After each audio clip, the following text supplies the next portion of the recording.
March 15th, 2011. At 10:30 p.m., I smoked my last cigarette.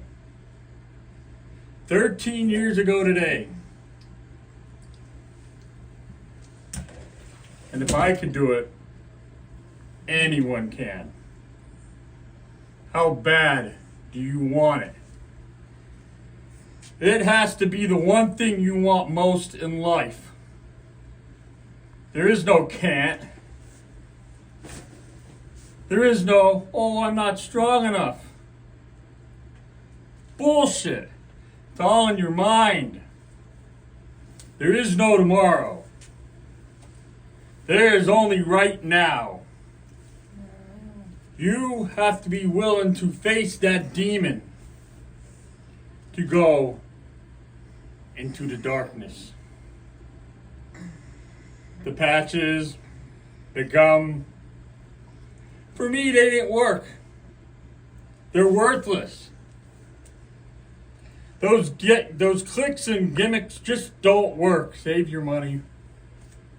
Like I said, it doesn't work for everybody, but I recommend, if you want to put it into your brain, best way to do it is willpower. If you want this, you have to stare your addiction right on. Stare Satan right in the eyes and tell him, fuck you. You can't beat me. You can't have me. This isn't going to be easy. It will be the hardest thing you will ever do in your life.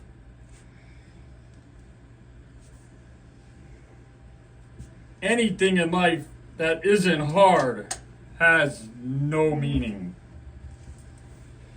You have to be willing to make the sacrifice. This is my story.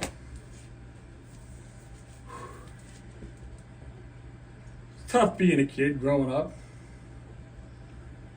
I was about 9 years old when I had my first cigarette. Trying to be cool, hanging out with the cool kids. Yeah. I'm so cool. And then when I was 14, I was delivering newspapers. And then I was able to go right in stores and buy them. So I was smoking them. Started buying them, started smoking. Became a nasty habit. I was great at sports. And I was really good at sports. But I had a breathing issue. I'd run circles around people from track, but then I'd have to catch my breath and feel like I was going to fall over because I smoked. And I kept smoking and kept smoking. That's the tough part. And January 27th, 2011, my mom passed away. One of the hardest things you'll ever go through. Made a promise to her to quit on her birthday. So I was going to do this. I was pumped. Birthday is March 11th. And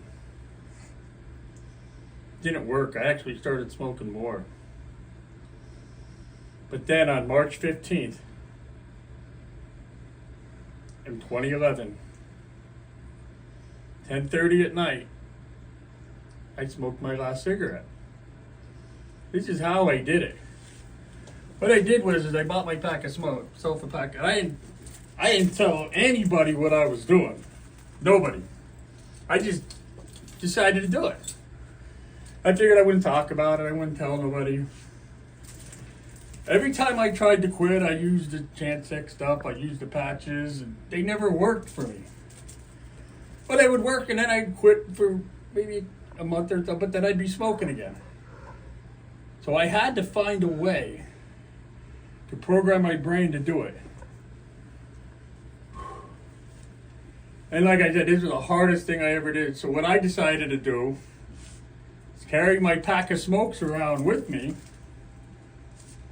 and still quit and still do everything I was going to do in life. I still went to the bars and had my pack of cigarettes right in front of me. You know, I went out for breaks at work and I'd hang out with the smokers. It was so intense. Like, I used to shake. What I used to do is I used to put these right in front of me. I would hold it like this. Because look, it's right here. All I had to do was light it. You know? Because in the past, like, I would avoid them. But every time I'd see one or smell it again, I'd want it. This is how you program your brain. This is how you kill the addiction. You have to have this right in your hand. You can hold the lighter up to it, you know. Smell it. And then just force yourself not to light it. To explain how hard that was, it's not even imaginable because, like, you know what it like to actually have it on me. And I would torment myself. I would hold it in my hand. I'd sleep with this. And one night, probably the hardest night I had doing this, I went fishing with my dad. And I sat in the middle. His friend was here, and he was on this side, and they were smoking all night. And I still had my cigarette.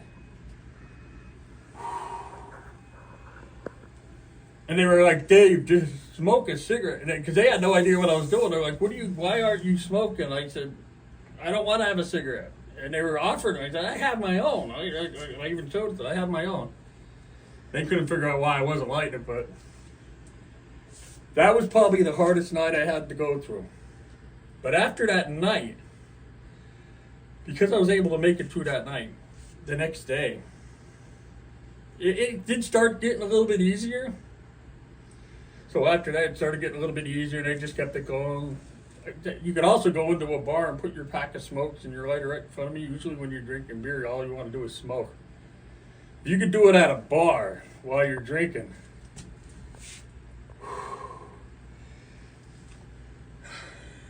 It really, it's hard. Very, very emotional. It was like an emotional roller coaster ride. Just like, because it's right here in front. It's right here.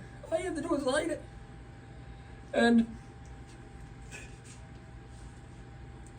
to this day, like right now, this doesn't bother me, but just talking about what it was,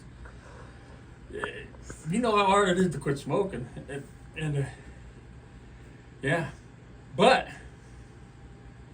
what I noticed over the years after that, and actually if I was still smoking, I could be dead because I had esophagus issues with bleeding, and that's a whole other story. This happened later on.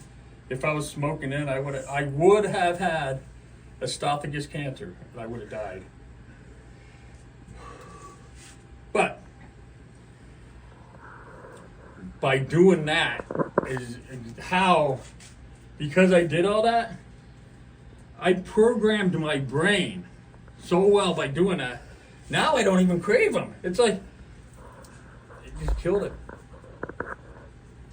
I think if you want to quit smoking, and like I said, not everything works, I get with the patches and stuff, but if you really want to program your brain, this is the best method, and it works.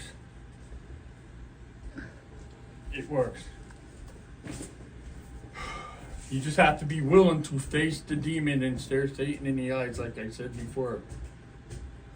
You could do it. You just got to be willing. You got to be willing.